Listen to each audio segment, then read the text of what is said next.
Halo semua, jumpa lagi bersama saya Catur Wulandari dalam mata kuliah keterampilan berbicara. Untuk topik kali ini, kita akan membahas masalah diskusi. Diskusi berasal dari bahasa Latin yaitu discussio atau discussium yang berarti pertukaran pikiran antara dua orang atau lebih secara lisan untuk mencapai kesepakatan dalam memecahkan masalah yang dihadapi atau untuk tujuan tertentu. Nio menyatakan bahwa diskusi ialah proses penglibatan dua orang atau lebih individu yang berinteraksi secara verbal dan tatap muka mengenai tujuan yang sudah tentu melalui tukar-menukar informasi untuk memecahkan masalah. Sementara itu, Brilhart menjelaskan diskusi adalah bentuk tukar pikiran secara teratur dan terarah dalam kelompok besar atau kelompok kecil dengan tujuan untuk pengertian, kesepakatan, dan keputusan bersama mengenai satu masalah. Dalam diskusi harus ada masalah yang dibicarakan. Kemudian harus ada moderator yang memimpin diskusi dan yang terpenting adalah ada peserta diskusi yang dapat mengemukakan pendapat. Nah, esensi diskusi berdasarkan pengertiannya adalah yang pertama, partisipan lebih dari satu orang. Kedua, dilaksanakan dengan bertatap muka. Ketiga, menggunakan bahasa lisan. Keempat, bertujuan untuk mendapatkan kesepakatan bersama. Dan dilakukan dengan cara bertukar informasi dan tanya jawab. Hal-hal yang perlu dijalin dalam berdiskusi menurut Dipo Joyo dalam Haryadi, yaitu yang pertama sikap kooperatif, mau bekerja sama, kemudian semangat berinteraksi karena di dalam diskusi tidak hanya ada satu individu tetapi lebih dari satu individu, berarti harus ada semangat interaksi di dalamnya. Kemudian kesadaran berkelompok bahwa dalam diskusi itu adalah pembicaraan bersama dengan beberapa orang sehingga tidak bisa menekankan atau menginginkan bahwa pendapatnya adalah yang terbaik karena di sini ada tukar informasi atau gagasan dalam mencari solusi yang terbaik. Kemudian bahasa sebagai alat berkomunikasi karena dalam tatap muka seperti ini itu bahasa menjadi salah satu jembatan yang menghubungkan interaksi antar individu dalam diskusi. Kemudian kemampuan memahami persoalan. Peserta diskusi, moderator ataupun pembicara di dalam diskusi itu harus semuanya bisa memahami persoalan yang dibahas sehingga solusi yang diharapkan itu akan sesuai dengan permasalahan yang menjadi pokok diskusi. Kemudian, ketika proses diskusi berlangsung, hendaknya peserta diskusi melakukan yang pertama, mendengarkan uraian dengan penuh perhatian agar ia bisa terlibat secara langsung dan aktif dalam proses diskusi. Kemudian yang kedua, menghilangkan sikap emosional dan purbasangka. Yakinlah bahwa semua gagasan yang dikemukakan oleh peserta diskusi dalam diskusi itu pasti memiliki tujuan yang sama. Kemudian yang ketiga, menangkap gagasan utama dan gagasan penjelas serta mempertimbangkannya. Jadi semua gagasan yang disampaikan oleh peserta diskusi itu dipahami, kemudian dipertimbangkan apakah memang gagasan yang disampaikan oleh peserta dalam diskusi itu bisa untuk dijadikan salah satu solusi atau salah satu gagasan yang bisa dijadikan alternatif pilihan dalam memecahkan masalah. Kemudian di dalam diskusi tidak hanya menyampaikan gagasan atau ide saja, tetapi kadangkala diperlukan juga peserta diskusi menyampaikan sanggahan. Namun perlu diingat bahwa ketika menyampaikan sanggahan, hendaknya dilakukan dengan cara yang santun. Nah, caranya adalah yang pertama, pertanyaan dan sanggahan diajukan secara jelas dan tidak berbelit-belit.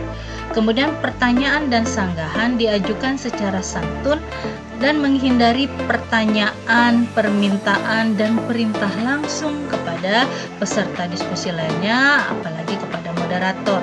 Kemudian diusahakan agar pertanyaan dan sanggahan tidak ditafsirkan sebagai bantahan atau debat. Jadi ketika mengajukan sanggahan ini harus benar-benar dipikirkan diksi atau pilihan kata yang akan digunakan. Nah, selanjutnya dalam memberikan tanggapan. Jadi selain sanggahan juga harus memberikan tanggapan. Itu harus memenuhi 4 hal. Yang pertama, jawaban atau tanggapan harus berhubungan dengan pertanyaan. Ini yang penting. Jadi apa pertanyaan, maka jawabannya harus berhubungan dengan pertanyaan tersebut.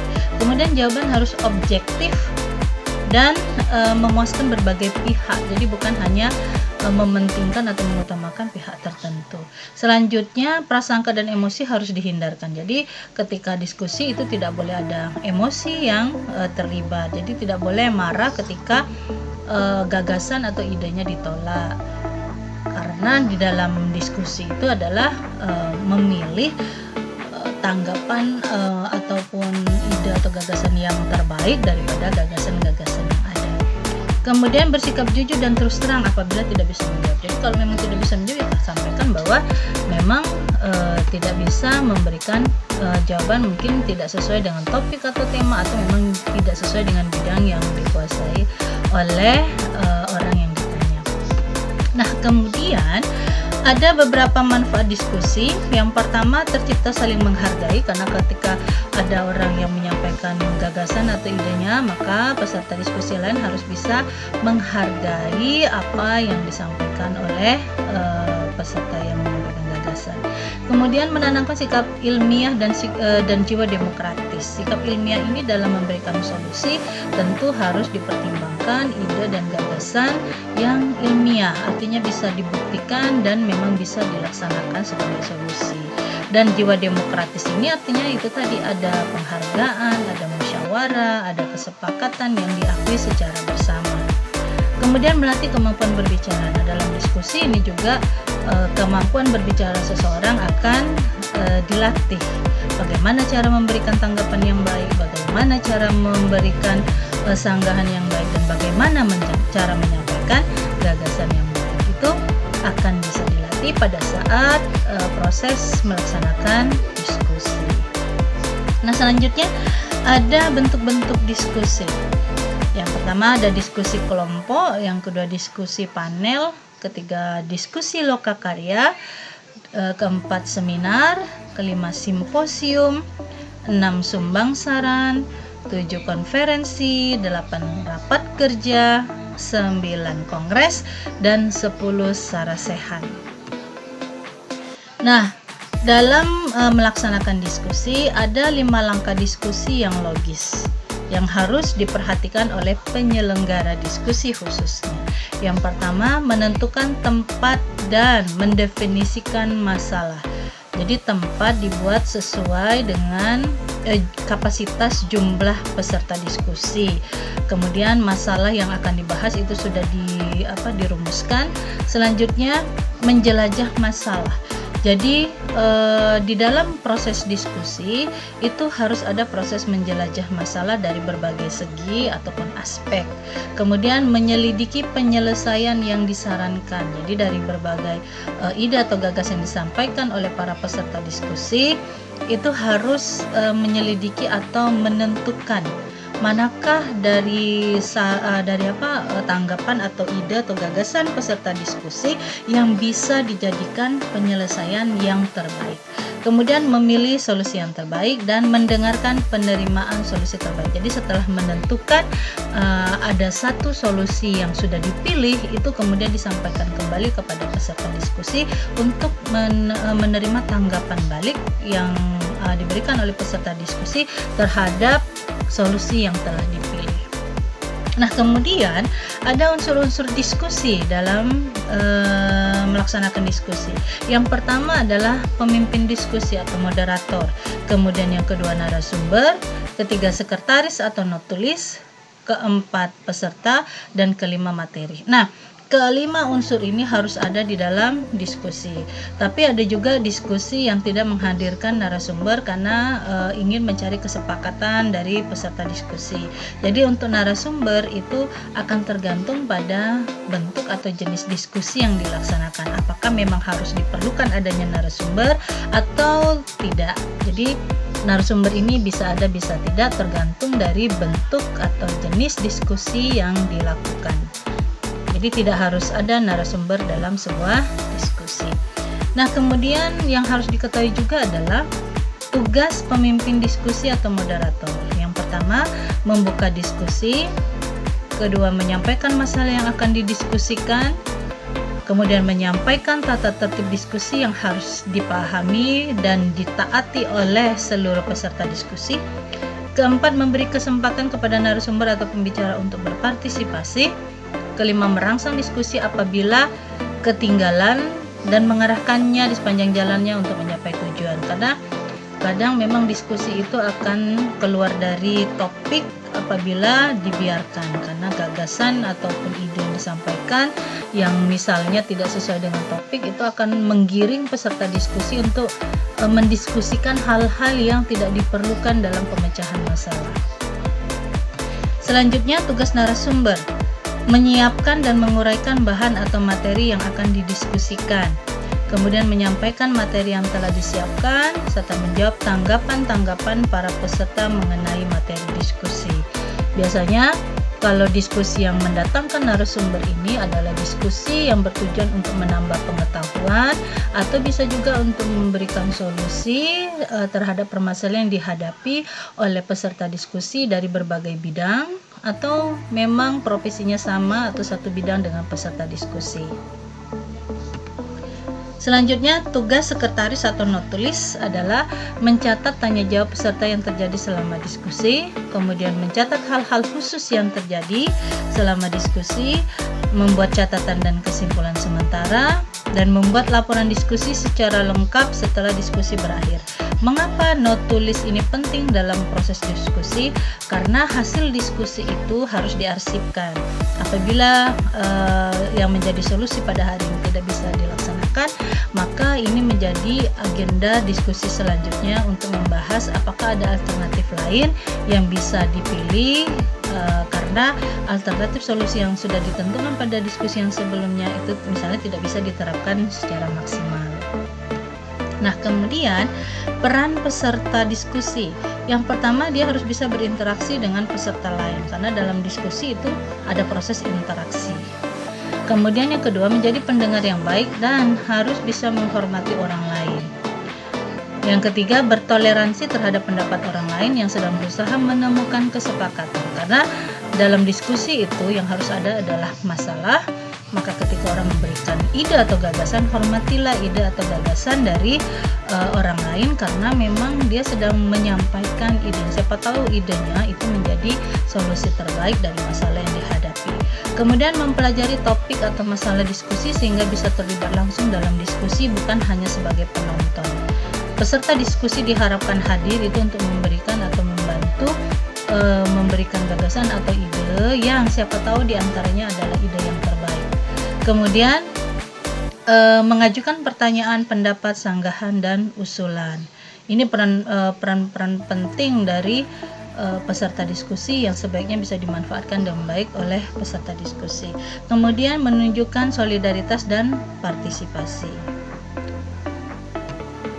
Selanjutnya ada diskusi kelompok. Berdasarkan sasaran akhir dan pengaturan skenario peserta, ada dua jenis, yaitu diskusi tertutup dan diskusi terbuka.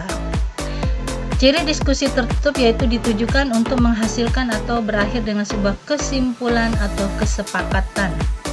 Kemudian yang kedua, pemimpin diskusi harus menguasai materi yang didiskusikan.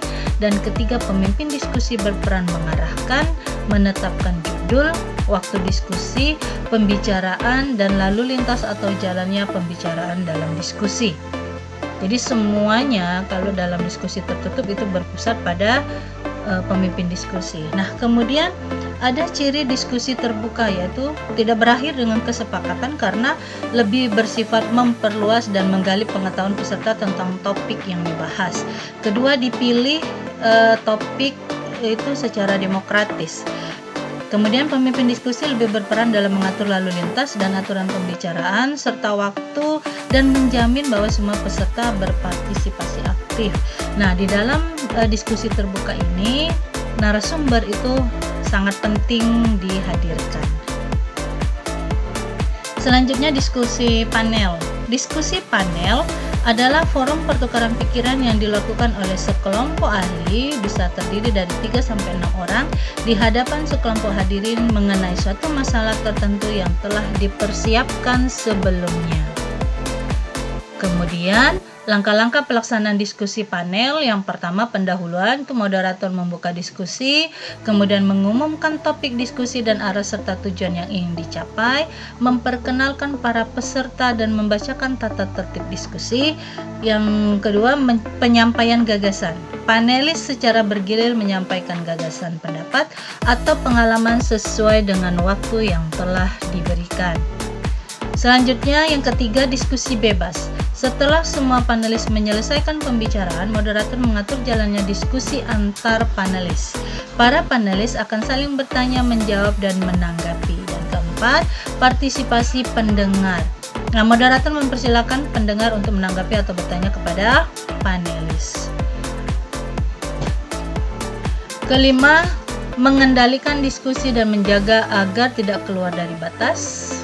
Selanjutnya, menjaga agar setiap peserta diskusi ikut serta dalam diskusi, mengatur jalannya diskusi, kemudian membuat rangkuman dan kesimpulan diskusi, mengumumkan hasil diskusi setelah diskusi selesai, dan menutup diskusi. Jadi peran dari moderator dalam diskusi panel ini sangat penting. Baiklah saudara-saudara semua, demikianlah topik kita pada hari ini. Semoga memberikan manfaat. Sampai jumpa pada topik selanjutnya. Terima kasih.